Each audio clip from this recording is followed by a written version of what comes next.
بسم اللہ الرحمن الرحیم۔ کیا آپ جانتے ہیں کہ قوم عاد کون تھی؟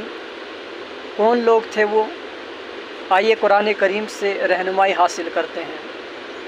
قرآن کریم نے بھی مانا کہ وہ لوگ زبردست طاقت والے تھے، کھڑے کھڑے پہاڑوں کو تراشتے تھے اور اس میں مکانات بناتے تھے۔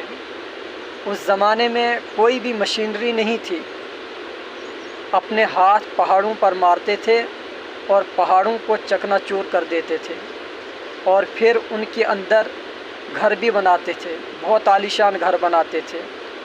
جو لوگ تاریخ میں دلچسپی رکھتے ہیں اور دنیا کی تاریخ پڑھتے ہیں، انہوں نے دیکھا ہوگا کہ دنیا میں کئی پہاڑ ایسے ہیں کہ جن کے اندر عالیشان مکانات بنے ہوئے ہیں۔